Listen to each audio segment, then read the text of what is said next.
Welcome everyone. Thank you so much for joining us for this free Thursday webinar. I'm Nikki Jovicic from LookUpStrata, and I'm also the Managing Director of Tower Body Corporate in Queensland, and I'm your host today. As many of you know, or perhaps have experienced firsthand, concrete cancer can compromise the structural integrity and safety of your property. It's a concern that touches on the livability, value, and long-term well-being of countless strata communities. In this webinar, we aim to provide you with a comprehensive understanding of what concrete cancer is, drawing on expert insights and information, and we'll look at the underlying causes and discuss how to identify the telltale signs of concrete cancer. Understanding responsibility for remediation in strata schemes is crucial, and we'll highlight the urgency of addressing concrete cancer promptly to avoid escalating damage costs and risk. Today's webinar is a national session, and we remind you of the different terminology and strata legislation in each state. So Owners Corporation is also referred to as Body Corporate or Strata Company, and the Strata or Body Corporate Committee is also known as the Strata Council, depending on which state you're joining us from. And as LookUpStrata takes our transparency responsibilities seriously regarding partnerships, I'd like to mention that Sedgwick is a long-time sponsor of LookUpStrata. And also, as I mentioned at the beginning of the session, in addition to owning LookUpStrata, I own Tower Body Corporate. So before we begin, I'd like to mention that the information in the session, including the discussions arising from submitted questions and chat conversations, is not advice and should not be relied upon as advice, and you should seek independent advice before acting on the information contained in the session. So we welcome back Bruce McKenzie. Bruce is a National Manager for Commercial Services and Major Projects at Sedgwick, with over 30 years of experience in building construction and project management. He's a licensed building contractor and qualified supervisor with a deep understanding of building defects and remediation. And Bruce has held leadership roles in major building safety programs, including Cladding Safety Victoria and Project Intervene in New South Wales. We also welcome Andrew Hulse. Andrew is the Manager of Engineering Services at Sedgwick. He has over 10 years' experience in the engineering industry. The majority of Andrew's career has been as a design engineer working on medium-scale projects such as industrial and government buildings, and he moved into forensic assessments after realising he enjoyed being out in the sunshine, talking to people and solving complex problems, more than he enjoyed being behind a desk with a calculator. So Andrew joined Sedgwick in 2022 as a senior team member before being promoted to his current role as the National Manager of the engineering team. So this morning, very, very happy to welcome Bruce and Andrew to today's session. Thanks, Nikki. Thanks for the intro, and yeah, good to be back. This is a topic that was raised a little while back, and it's encouraging. We have so many numbers. A lot of people want to understand this more, so we are going to do the best we can to try and explain it in simple terms. My experience, as Nikki pointed out, is in building and project management. I've been doing it for a very long time, but Andrew is the guru and the technical person when it comes to engineering and this kind of problem. So Andrew will make attempts, I guess, to explain the technical side without getting too deep. I just wanted to point out before we started that there's many different types or causes of this and many different remedies to this. We are going to attempt now to outline it at a high level, what we've seen in the field and some of the higher level remedies. So this is not intended to be exhaustive of everything. So if there's steps we outline and different things we outline, please understand it's not intended to be everything. We're trying to keep it at a level where everyone can understand it and get some value out of it. All right, so we'll get started. Concrete cancer. So we've just got some topics here that I'll just run through quickly so that we know what we're going to cover off on today. What is concrete cancer? What causes? Which I'm sure a lot of people are going to want to understand that a bit better. Other concrete defects. We've just got a small segment just on other things related to concrete cancer that are sometimes confused, but not necessarily concrete cancer itself, what to look out for, preventative measures, and addressing the concrete cancer, which is the final part. So I'll just jump into the first slide, and then I will hand over to Andrew, who's going to talk in a little bit more technical detail. The name is concrete spalling in the industry.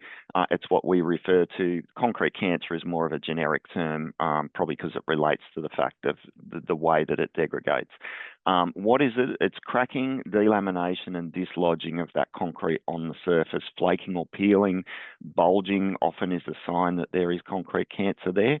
And any kind of visible reinforcement steel, often you'll see reinforcement steel showing. Most people have sort of seen that and known that that's a telltale sign. So they're just some of the basic explanations as to what concrete cancer is. Concrete is made up of two components, basically, which is concrete and reinforced steel. So for concrete to work properly, both elements have to be intact and within the concrete mass. The advantages and disadvantages we highlighted there, it's just to get an understanding really of why it's important to have those two elements intact. Concrete itself is very, very high in compressive strength. So when you compress concrete, it's strong. Its disadvantages, it's got low tensile strength. So while it's stretched, and when you look at that diagram there, you'll see it'll crack if it doesn't have something to hold it together. The steel reinforcement is what adds the tensile strength to concrete, so that's what holds that concrete together. The disadvantage is what we're saying there is the cost, and that is we'd like to build everything out of steel. That would be great, but the cost is far too expensive, which is why reinforced concrete is used so extensively in Australia and other countries around the world.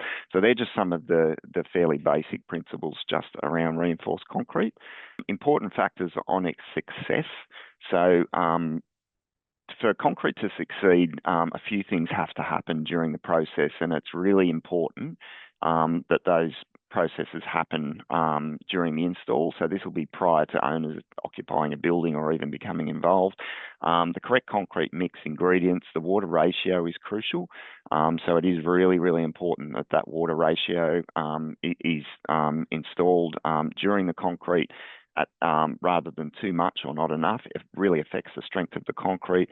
The correct reinforcement cover, if anyone's heard the word cover, what cover is the amount of concrete that sits up on top and below the reinforcement to provide protection from the elements. If you put reinforcement in without cover, in other words, too low, where it's showing at the bottom or the top, the elements will make their way to the reinforcement, and that creates a problem. Vibration is important too when concrete's installed. It's vibrated, which what that does will get rid of any air or air pockets to make sure that the reinforcement is covered properly and again protected properly. And elements such as water impacting the curing process. So that's also crucial. Concrete can't cure too slowly or too quickly. It does impact the strength of the concrete. So that there's just some of the things that will contribute to the success or failure of that concrete product. And it explains for people, I guess, in layman terms, why things have failed on your building. It could be something that goes as far back as how it was placed in the beginning. So one of the things I wanted to highlight was the cover is probably one of the most crucial elements. Cover acts as a skin between the reinforcement and the environment, and that's really something that's a design issue. So highlighting something that Bruce said is this is something that happens at the construction stage. This is your engineer deciding what needs to happen, how this thing needs to get built. And the reason why it's important is because designers make choices around concrete cover based on the location of your building and the use. So if we change the use of a concrete element, we go from inside to outside, such as if we've knocked down walls or exposed an area, or if we change the use, such as installing a swimming pool or raised garden beds, any potential change in use can affect the longevity of your concrete elements in that location, which is why it's really critical that when you make these kind of choices, these decisions, that you understand how the building was originally constructed. So it's really important to understand that. So what is concrete cancer? This is where we're going to get a little bit technical, so forgive me. So concrete cancer, as Bruce outlined, is pretty much just the corrosion of reinforcement. That's all it is. But how does it actually occur? What's the mechanics behind it? So when you first place concrete, let's assume that your engineer's done their job right, the builder's done their job right, we've got really good concrete in this location. Well, when it cures, it creates a really alkaline environment, really high pH. And that actually creates a protective coating around your steel. So if your pH doesn't change, the reinforcement will never actually corrode. It'll have infinite lifespan. The problem is over time that the CO2 in the environment, that slowly leaches through your concrete in a process known as carbonation. So that's actually reducing the pH. It's making it more neutral, And over time, it slowly goes through this cover layer until it hits the reinforcement. Now, this now neutral pH, it then dissolves the protective coating around the steel, which then results in its corrosion. And so that's why it's really important to have good cover. It's really important to have good placement.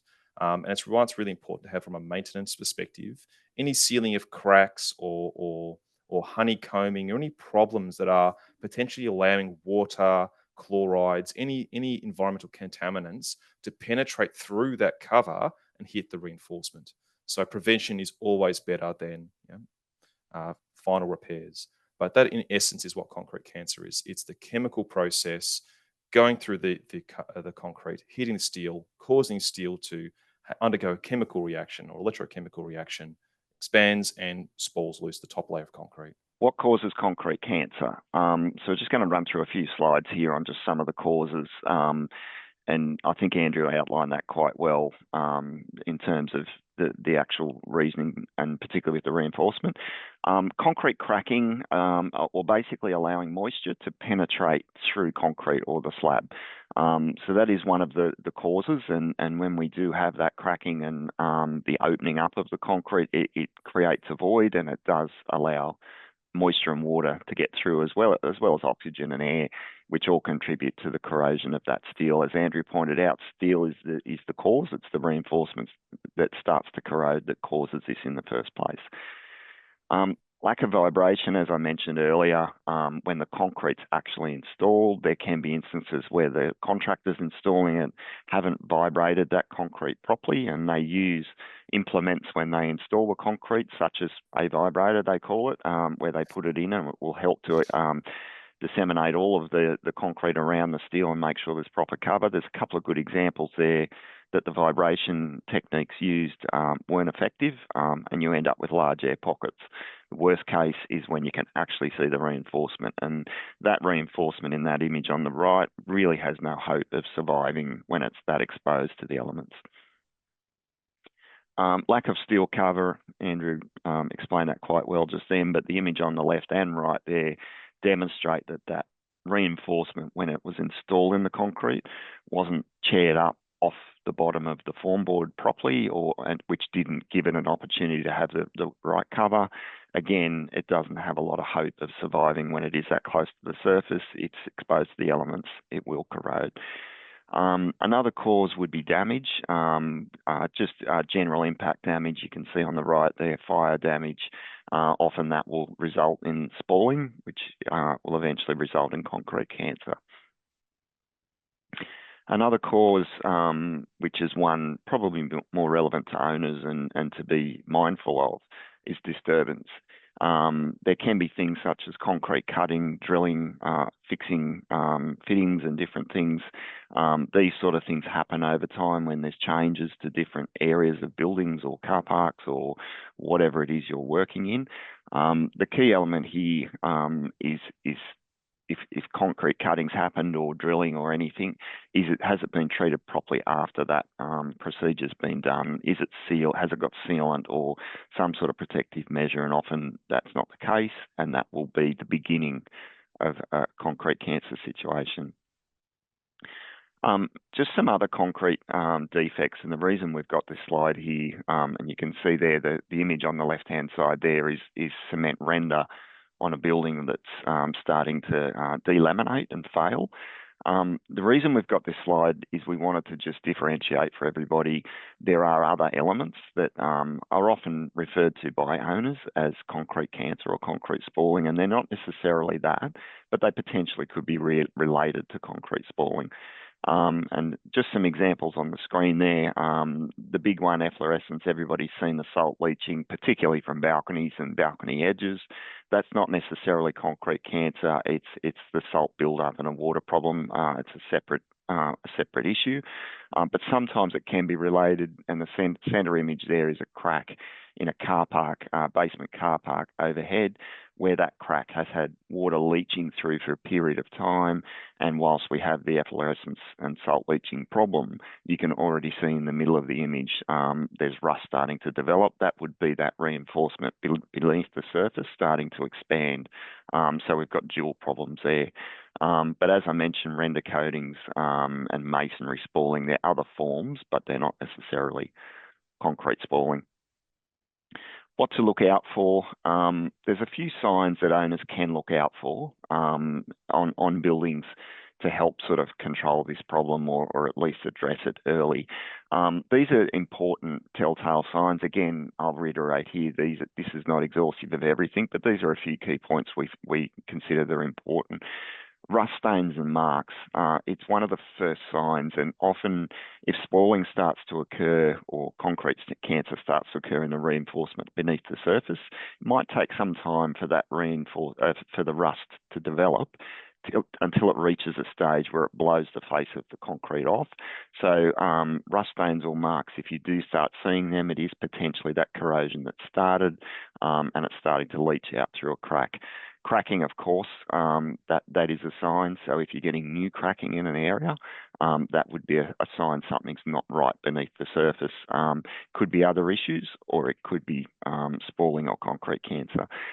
Similarly, bulging and deformity. So any kind of deformity in the concrete surface, if you can see a bulge, that is not normal for concrete. Concrete should not bulge. It should hold its true form for its lifetime. So if it's bulging, something is going on beneath the surface, and often that will start to develop a lot more before you'll actually visually see the problem come to the surface. So if you see any sort of deformity, that would be a telltale sign. Of course, delamination, and ultimately the worst is the breaking and the failure. So when the concrete physically falls off, clearly that's a sign of what I would refer to as advanced concrete cancer. So we'll move on to the next topic, and I might hand back to Andrew now. This one, we talk about a bit more about prevention on buildings. No worries. Thanks, Bruce. So from a prevention side of things, as strata owners and managers, to a certain degree, there's limited things you can do, because most of what is going to affect concrete cancer is going to be happening when the building was first constructed. Okay, it's your engineer, it's your builder.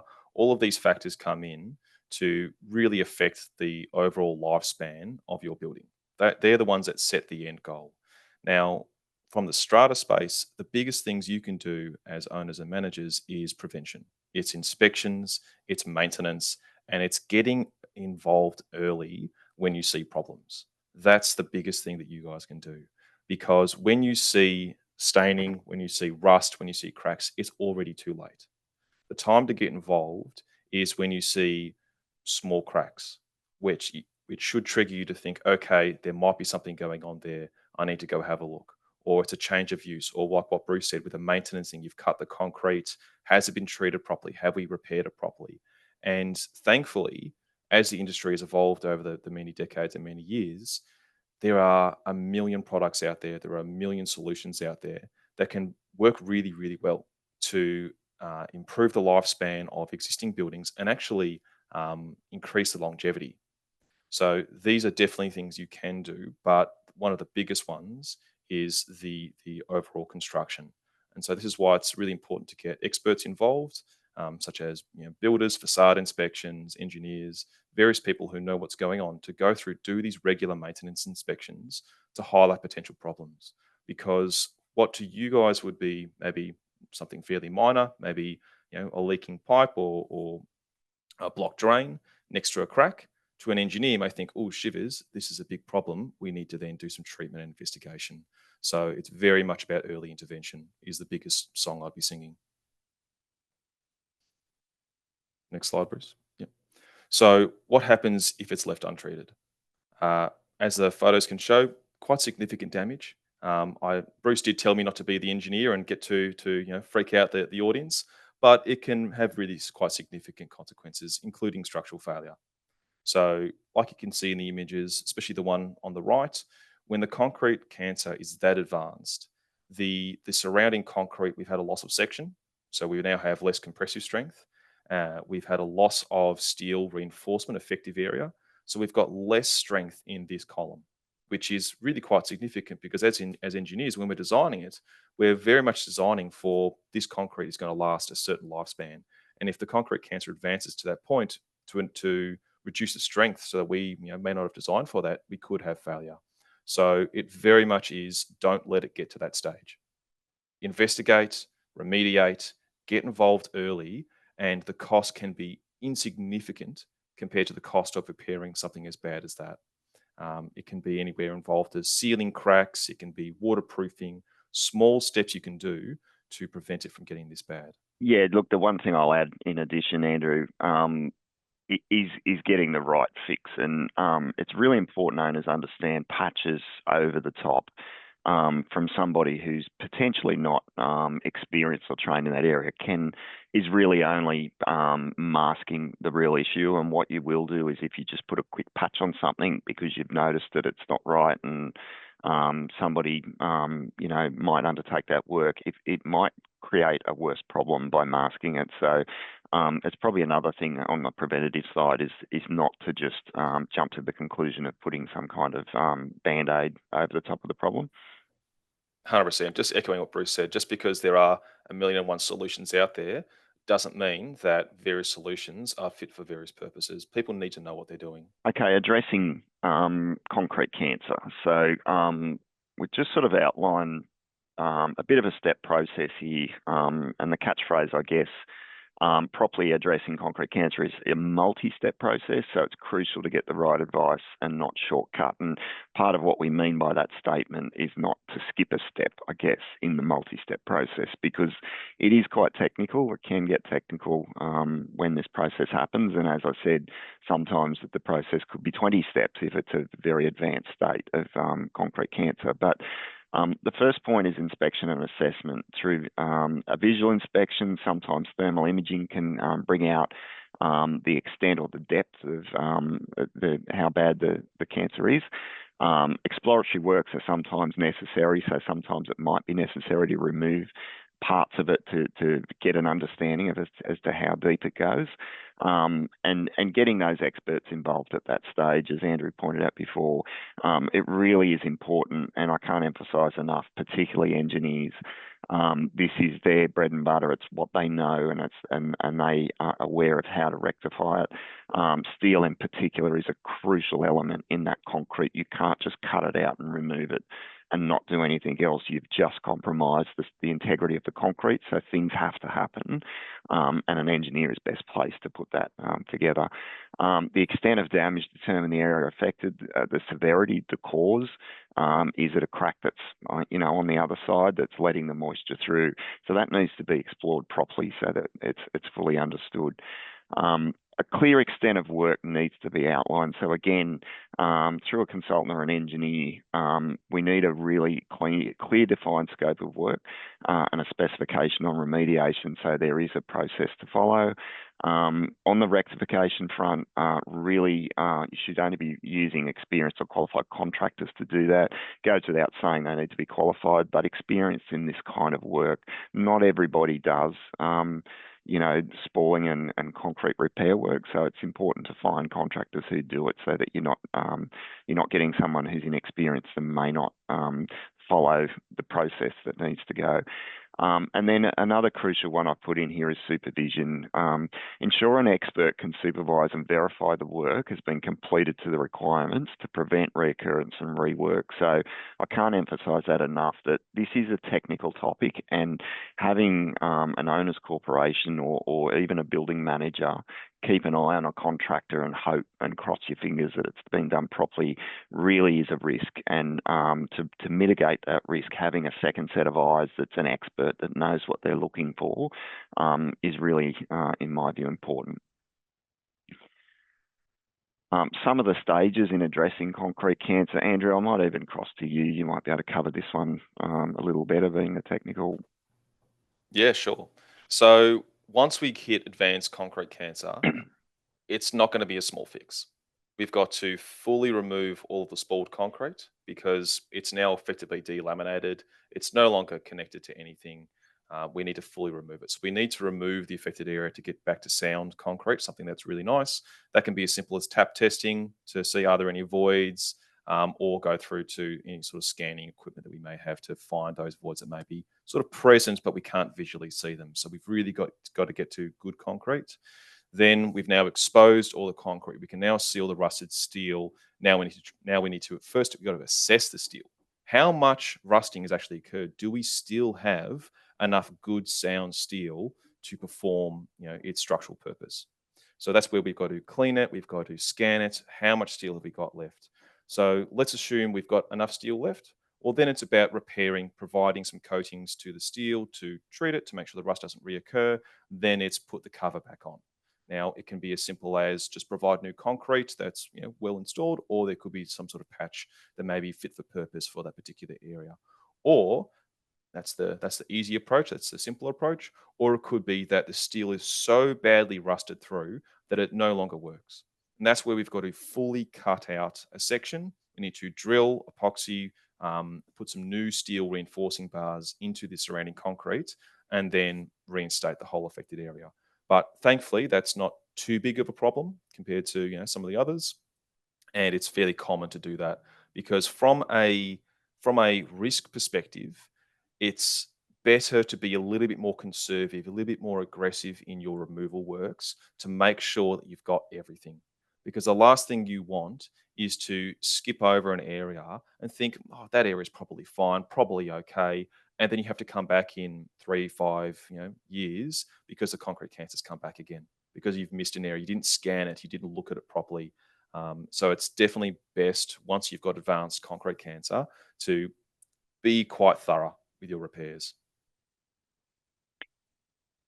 Yeah, look, I think in adding to that, everybody has owned something in their lifetime that's rusted or corroded. We all know that, whether it be a boat trailer, a bike frame, anything. And we know it continues. It's very difficult to stop if you don't treat it.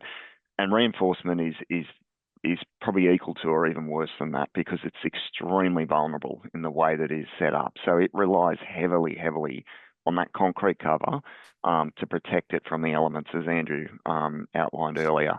So the minute that you do notice any kind of difference in a material on a surface, it is the time. Because I think, Andrew, one question I had for you, I guess, is the process to fix a minor crack or a minor spalling issue or a minor bit of the difference in that, I guess, as a process compared to what we just referred to as advanced concrete cancer can be chalk and cheese. And I mean, it's fairly obvious the cost is different, but what would the process be for a simple fix on just something that had not developed much yet?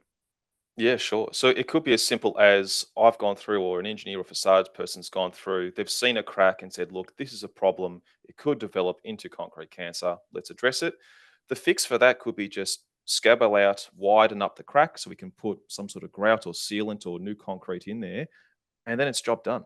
We've now effectively sealed the doorway or the entry point for chlorides, rather, contaminants to get into that would eventually cause concrete cancer in the future. That's minor. That's just minor patch repairs. So long as it's fit for purpose and it's appropriate, it can be very easy. Yeah, agreed. And I think when we do start talking about advanced concrete cancer, and clearly we're talking about a much broader extent of work that needs to be done, and scabbling and sometimes removal of large sections and reinstallation of reinforcement.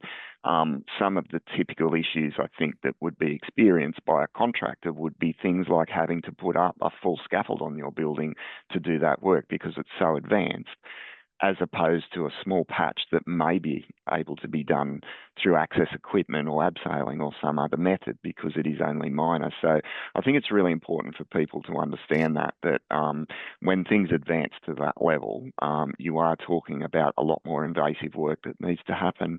It could potentially, impact the occupancy of your building and, of course, your access and egress and other things. So scaffolding is the one thing no owner wants in their building. It's not something that ever works well. So avoiding those sort of things by some steps earlier, are really critical. If I can just jump into there, Bruce, from my perspective, from the engineering side of things, it's not just about the scaffolding. because if we have to do large scale removal works, we have to prop the surrounding structure. And so every time I've had to do this, we've had to go inside to some of the occupancies and put props inside their living room. And these props typically go all the way down to ground. Because if you think about, we've now had to cut out a slab or a balcony or a column or what have you, something's going on where it's proper concrete cancer. When we redirect the loads and we prop everything, we're propping onto aspects of structure that were never designed to take this kind of load. So what we have to do is we have to take that load all the way down through the structure, effectively down to ground level. So one tiny bit of advanced concrete cancer up the building can have massively disruptive effects all the way through that side of the building. So it's very much treat it first when it's a small crack. Make sure you are doing your preventative maintenance. If you're changing the use, if you're putting a balcony or removing awnings or what have you, make sure you're doing it properly. And that's minor compared to installing scaffolding, putting props everywhere, and full-scale remediation. Yeah, great example, Andrew. And yeah, I think some of those things are certainly good for owners to take away because I think the theme of this presentation for us is that early intervention. Clearly, we're trying to encourage people to, and I think part of that in my mind also is almost going all the way back to owners to be aware of your building. It's your asset, you own your building, but do be aware of the features on your building and any changes. Most people can notice if something's cracking or changing. If you do notice it, don't assume that your building manager or your strata manager know about that. It's always good practice to report that and make sure it's on the list because it could be something that can get addressed, and nobody knows your building like owners do. So it's probably why it is such an important point to note. And those also, of course, those routine inspections, if it's possible to get routine inspections done on your building, it will certainly help to identify those problems early. And there's new technology we're working with at the moment. One that comes to mind is the building scanning that we're using, which do thermal imaging scanning as well when it does scan a facade of a building. And some of the advantages of that is it brings up the thermal imaging as well as the white light photo, and it helps to show heat differentials in areas where you may get a telltale sign that a very, very small surface crack could be sinister behind, and that sort of photography will help to highlight that, which triggers further investigation and early intervention, which is what we're trying to address. So,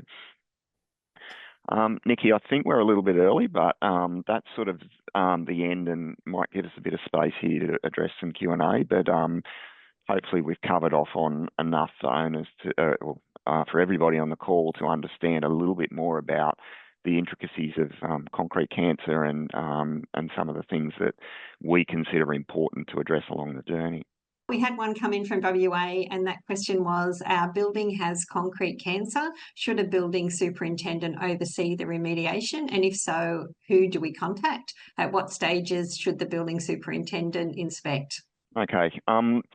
Look, I did cover off on earlier the fact that my view, having an expert involved, and I'm going to use the word expert here in different states and areas of this country. We refer to superintendents, project managers, engineers, but generically an expert needs to be included in this process. It really, really is important.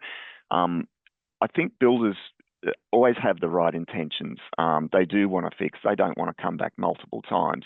Think of it as having a second set of eyes over it. And often the process of remediation can be a step-by-step process, and having that set of eyes intervene in the middle of that double check processes, particularly preparation and things like that, will be really, really useful for the owners to have a bit of peace of mind that it's been done properly. So in terms of recommendations, look, Sedgwick do project management and engineering. Obviously, we're on the call, but there are a lot that do it. I would highly, highly recommend engaging with any expert in the industry who does it to give yourself that comfort that when the work's complete, you'll know that you've got what you paid for. Excellent. Thanks, Bruce. Okay, we had one from New South Wales. We can never know how much spalling is going to cost to fix. We understand why, but at the same time, our sinking fund isn't a bottomless bucket. How can owners corporations control costs? Yeah, look, I think the best way to respond to that, Nikki, is a scope of work, and having a defined scope of work in what needs to be done, which leads back to getting that expert involved in the first place. So if you do have an engineer who may potentially go down the path of a little bit of exploratory work, which I always recommend, you're better to spend a little bit up front and remove a bit in some spots to get the theme of how bad it might be. You can then get a much more clearly defined scope of work so that when you do go to builders and you're getting your costings, you've got to give them the best opportunity to price that accurately. If you're going to a builder saying, we've got spalling, give me a price, you've got to understand they're going to be in a position where they're not going to know the extent themselves, and they are not going to commit to a low price and obviously shortchange themselves. So they will obviously put a buffer in there. So I think to help prevent that, certainly getting an expert involved in detailing a scope of work first will give you your best chance of success there in controlling costs. Okay, wonderful. Thank you. And then we were asked, can you please ask the presenter to explain the electrochemistry briefly? That's definitely Andrew's cup of tea. Sure thing. So I will preface it by saying I'm not a concrete chemist. I'm a structural engineer, so I get involved in the design aspects of it, but I do know the basics of it. So from an electrochemical perspective, we've obviously we've now reached the carbonation, the full carbonation of the concrete, and we've now got all of these chlorides and carbonation starting to hit the reinforcement. So the reinforcement's lost its now passive layer, and it's now actually going through the electrochemical process. So what occurs is there are difference in electrons actually physically within the steel. This is just a manufacturing issue. There's nothing you can do about it. It's just the way steel gets made. So there's a high electron and a low electron. Now, what happens is, because it's electrochemical, the high electron zone wants to move to the low electron zone. That results in free ions being released from the concrete, from the steel into the concrete. Then water and oxygen, they mix with these free electrons at the low zone. That forms hydroxide ions. Again, they're moving up into the concrete and mixing sort of in there. Then the hydroxide ions from the low zone mixed with the free ions at the high zone. They come together and they have another chemical process. They form iron hydroxide. This is sort of black rust, if you will. That's from a volume perspective, not so bad. It's probably maybe twice the volume of the steel. Then oxygen comes through. That reacts with the iron hydroxide to form another form of iron hydroxide, which is the true red rust that we all know. Now, this red rust is about 3 to 5 times the volume of standard steel, and that's really what causes your concrete cancer. So from the electrochemical process, it's fairly involved, but essentially it's just iron mixing with oxygen and water, forming this rust and expanding up. Hopefully that wasn't too over the top. No, that was great, Andrew. That was a great explanation. And I noticed we had a few comments coming up during chat while you were speaking earlier during the presentation, just about what's the time frame. And I would imagine it would be determined by lots of different factors. But can you give us a sort of an overview of what time frame? I mean, is it something that's going to happen within a very short period of time, or are we looking over 10 years? Or Yeah, sure. So it's very much how long is a piece of string.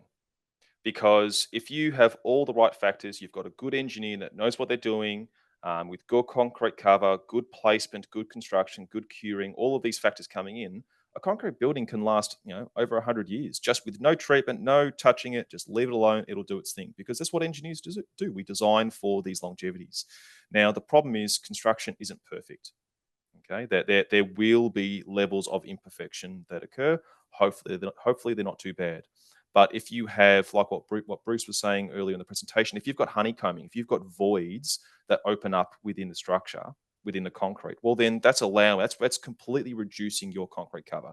That allows contaminants, that allows water, oxygen, the carbon dioxide, like I was saying with the carbonation, an entry point, a doorway to get below the designed cover and start, affecting the steel. Now, it depends on how bad the honeycombing is. Is it just a little bit? Is it a lot? Has it reached the fully reached the steel? That could change the design life of at least the section of the building from 100 years to 2 years. And it also depends on what kind of environment are we in. Are we in a very arid place with no contaminants, no water, no real ability for that stuff to get in? You're probably reaching a maximal longevity factor. If you're in a really corrosive environment, with lots of chlorides floating there, like near the ocean, well, you're going to have more concrete cover, better placement, all of these things. So it's really much that interplay between what environment are you situated in, how well was the building constructed, and what sort of maintenance have you done to extend that life, and what was your engineer done. So all these different factors come in to create that time zone. But yeah, if you've got a bad one, if you've got a bad construction, bad engineer, bad environment, it could happen in 5 years easily. Okay, thank you. All right, we had a question from New South Wales. We engaged a builder to address concrete cancer within a lot. The OC signed a standard cost plus agreement from HIA. The OC were happy to pay costs and give the builder a profit, believing that the contract entitled them to see details of the builder's costs, like timesheets and receipts for the materials. However, the builder provided a cubic measurement in litres and a pre-litre cost when the bill came. The volume was right, but the OC was not privy to how he came up with the costs. The owners did not feel this was the spirit of the agreement. When we challenged the bill and asked for more information, the builder refused and declared that this was industry standard and would not provide actual time and material figures. The builder stated that if he wasn't paid within 7 days, he would commence daily interest, fees and legal proceedings. Is this usual? I feel like our building wrote this builder a blank cheque. When remediating concrete cancer, is there a less extortionate way to engage builders to keep them accountable and have a more transparent cost plus agreement? I'm happy to talk on that one. There's quite a bit of information there. Look, what I'd point out to start with, I think volume measurement of repairs of this type of thing, it's not ideal, particularly from an owner's perspective. Extremely difficult to be able to determine how much was done and measure. And clearly this example has exacerbated that.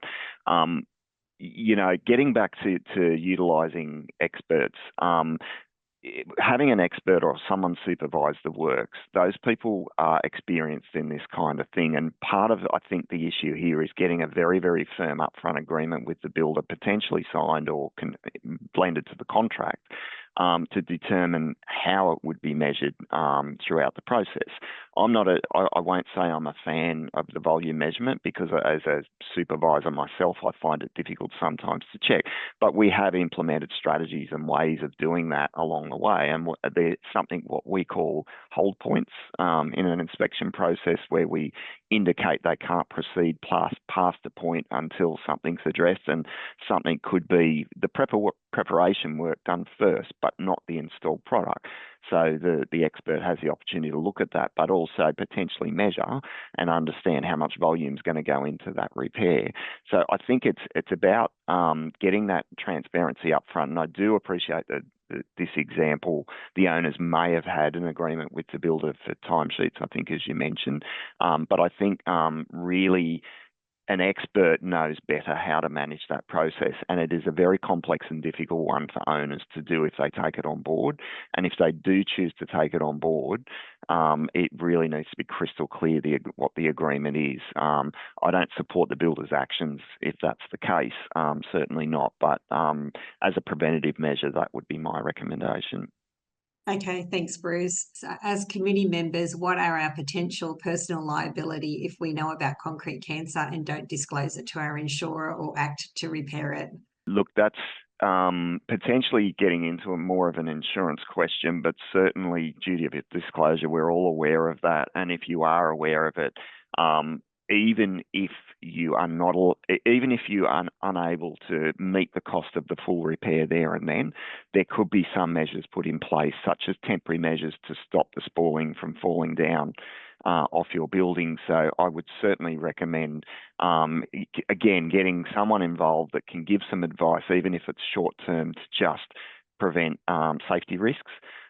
Stage 2 might be the broader scope of fixing it, but I would highly, highly recommend not leaving things like that because, yeah, you will be liable. Okay, thank you. When we need to hire contractors for inspections or repairs, what qualifications and experience should we look for to ensure we're getting reliable and expert help?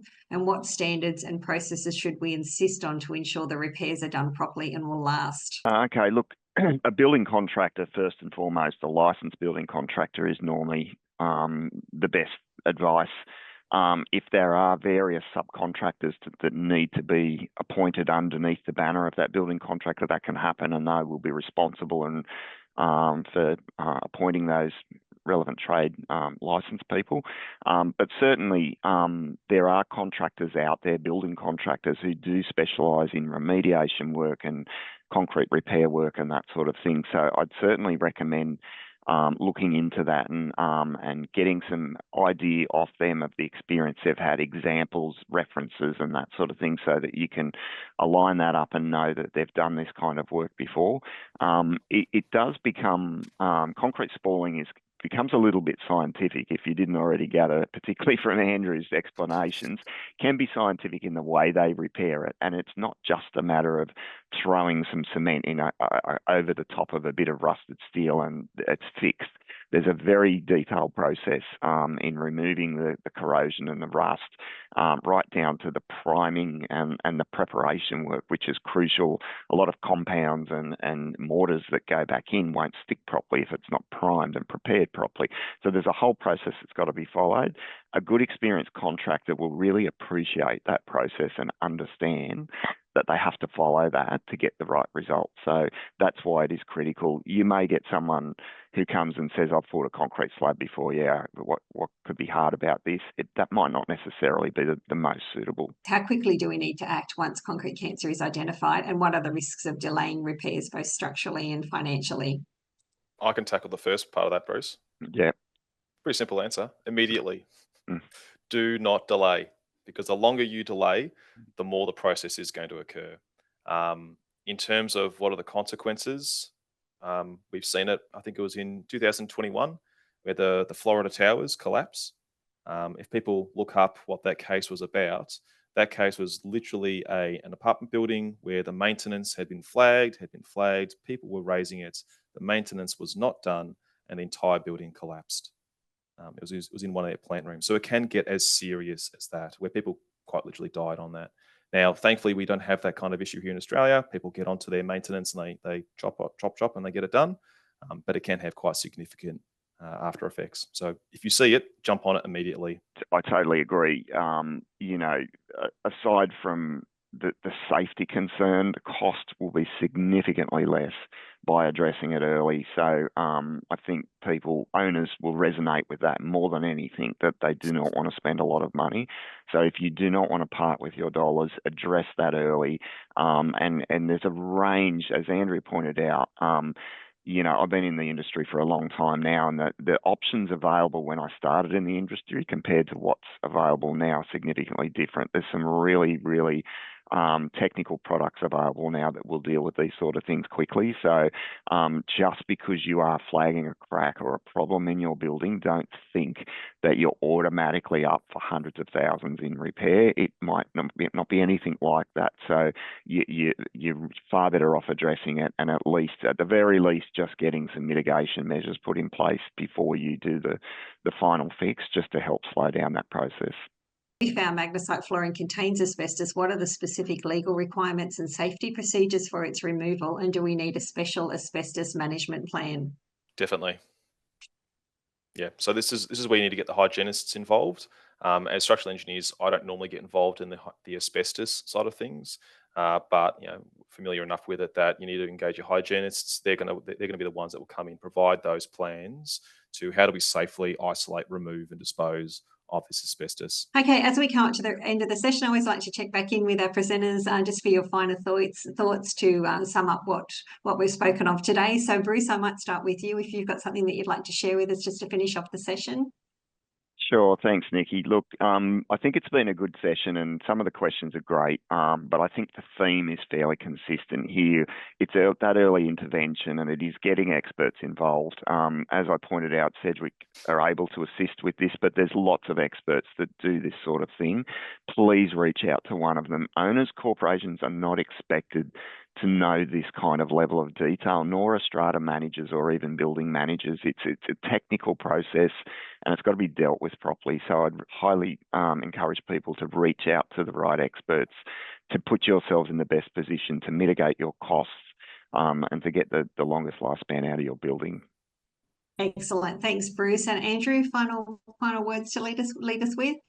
Yeah, no worries. So definitely echoing Bruce's comments about early prevention.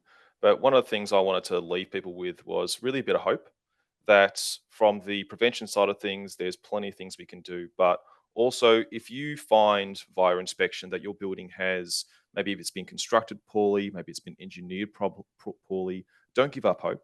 That this is the kind of stuff that we deal with every single day.